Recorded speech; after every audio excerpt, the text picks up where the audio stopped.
Howdy again everyone. Now, as full-frame mirrorless cameras become more and more affordable, the race is on to offer halfway decent little collapsible kit lenses to go with them. They tend to have a rather narrow zoom range and aren't often very good optically, but I'm open-minded and keen to see what Sony have to offer in their new little FE 28-60mm f4 to 5.6. It's for their mirrorless E-mount cameras, but it's especially intended for full-frame ones, although of course it could fit on aps-c too, but the resulting zoom range wouldn't really make that much sense for general purpose use on a cropped camera.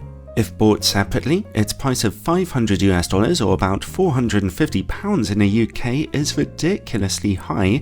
Bought with a camera though, it's $300 or about £250, so better value, but still a little expensive. A nice option is to look out for them being sold second hand. That zoom range of 28-60mm, going from a moderately wide angle to very short telephoto, is the absolute bare minimum you'd want for general purpose everyday shooting. The maximum aperture of only f4 to 5.6 isn't very bright either, not getting you very out of focus backgrounds or helping to shoot in dark conditions. The lens does not feature its own image stabilization, but then again, virtually all of Sony's full-frame cameras have it built in nowadays, so it's hard to complain about that. The lens is small and very plasticky, and at 167 grams, very lightweight, perhaps making it useful as a backup lens in your kit bag. Its rear mount is at least made of metal, but there's no weather sealing gasket to be seen here. It's a simple lens to control. First comes the zoom ring, which also controls the extension of the lens. That zoom ring turns stiffly, unevenly, and with some stickiness to it. It's pretty unpleasant to use, really. Then comes the manual focus ring, which does the opposite and turns very smoothly, and it works with the focus motor very responsively. As you can see here, whether you're zoomed in or zoomed out, the lens doesn't really suffer from much focus breathing, which is a nice little bonus for video makers. Something else quite good to see is that the lens's autofocus motor works silently, accurately, and quickly, whether you're working in single shot mode or continuous autofocus. The lens's filter thread size is a small 40.5mm and it does not come with a hood. Overall, the only real issue with the lens's build quality is its horrible zoom ring. Apart from that, it actually works perfectly well with a very good focus system. Alright, let's look at its image quality now. I'll be testing it today on a Sony a7R III camera with its 42MP full-frame sensor, and in-camera corrections are turned on. At 28mm and f4, straight away we see perfect sharpness and resolution in the middle of the image. Image corners, however, look a lot softer. Stop down to f5.6 and they get a touch sharper, but at f8 those corners look okay now. f11 looks about the same and f16 is softer due to diffraction. Zoom into 40mm and it's a similar story.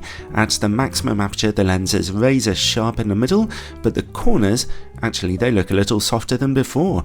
f8 is a bit better, but this time you have to stop down to f11 to see good corner image quality. And finally, let's zoom all the way into 60mm. Once again, even at the widest aperture, the lens is razor sharp in the middle, and corner image quality is noticeably softer, although not as bad as at 40mm. f8 only sees a small improvement this time, but stop down to f11 for a decent enough image in those corners. So, it's a simple verdict here. The lens is always ridiculously sharp in the middle of your images, but the corners need to be stopped down to f11 or so for decent sharpness to be seen there. Let's turn off those in-camera corrections now and see about the lens's distortion and vignetting. In order to get past distortion correction, you'll need to shoot in RAW. At 28mm, we're seeing rather stronger barrel distortion than expected for a lens with such a narrow zoom range, and at f4, those corners are pretty dark. They get just a little brighter at f5.6 and f8, but that's as bright as the corners get. Even zoomed into 35mm, that barrel distortion sticks around, but at 60mm it's gone, and there's also very little vignetting now, and at f8 there's no longer any real corner shading. Still, quite a few issues at the wider angle end there, so you'll definitely want to keep your images corrected. The lens's minimum focus distance of 30cm can get you reasonably close to smaller subjects. At f5.6 we see plenty of sharpness but very low contrast, leading to a pretty ghostly image. Just stop down to f8 though, and contrast looks fabulous again. Let's see how well the lens works against bright light. We are catching some noticeable, but never serious, flaring at wider angles, which gets a little worse as you zoom in. And finally, bokeh. As I mentioned before, it's not easy to get out of focus backgrounds with this lens, even on a full frame camera, unless you're getting pretty close to your subject. But the good news is that, whether zoomed in or zoomed out, the lens's bokeh is lovely and soft. Overall, well, the lens performed a little better than I expected for a kit lens, although it still has its limitations. Its autofocus works great, it's always amazingly sharp in the middle of your images, it has good contrast and bokeh, and it can get you fairly close to your subject. The downsides are fairly soft image quality in the corners unless you stop down to f11, and a very limiting zoom range and aperture. I think the lens is a bit expensive for what you're getting here, but if you work within its limitations, it could actually get you some great looking images.